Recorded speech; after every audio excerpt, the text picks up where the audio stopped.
பானு எங்க எவ்வளவு தூரம்? போலீஸ் இலாக்காவின் திறமையை பாராட்டணும்னு தோணுச்சு. அத உங்க டிப்டி கமிஷனரை பார்த்து கை குறுக்கிட்டு வர.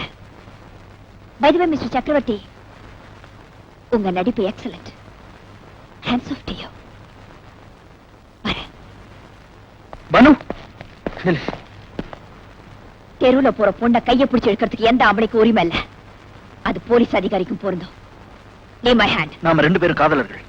உன்னை கட்டி பிடிக்க கூட எனக்கு உரிமை உண்டு. காதலர்களா?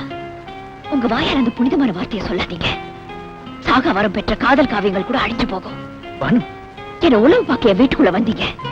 உங்க குள்ள நிறைய தந்திரங்களை புரிஞ்சுக்காம நான் உங்களோட பழகுனேன். என் மனசு பறி கொடுத்தேன். தயவு செஞ்சு நான் சொல்றது கேளு. முதல்ல உன்னை நான் சந்திச்ச போது நிச்சயமா துப்புரை நோக்கத்தோட நான் வரல.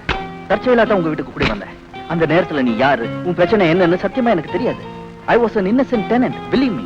சாருக்கு தினசரி பத்திரிக்கை படிக்கிற பழக்கம் இல்லைன்னு நினைக்கிறேன். பரவாயில்ல, இன்னைக்கு ஒரு நாளாவது ஏதாவது ஒரு பத்திரிக்கை எடுத்து புரட்டி பாருங்க. போலீஸ் இலாக்கா திட்டமிட்டு தான் உங்களை என் வீட்டுக்குள்ள கூடுத்தனக்காரர் அமுச்சு வச்சாங்கன்னு எல்லா பத்திரிக்கையும் விலாவரியா வந்திருக்கு. பத்திரிக்கைக்காரங்களுக்கு கற்பனா சக்தி அதிகம்.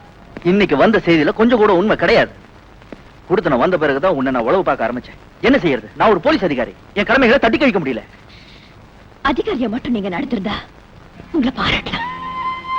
இதையும் உள்ள ஒரு நல்ல மனுஷன் மாதிரி என்கிட்ட நடிச்சீங்களே, அதை என்னால ஜீர்ணிக்க முடியல. பானு, உங்களை கதாநாயகன் நினைச்சேன். நீங்க ஒரு வில்லன் இப்பதான் புரிஞ்சுக்கிட்டேன். பானு, இனிமே அந்த பேரை சொல்லி கூப்பிட உங்களுக்கு உரிமை இல்ல.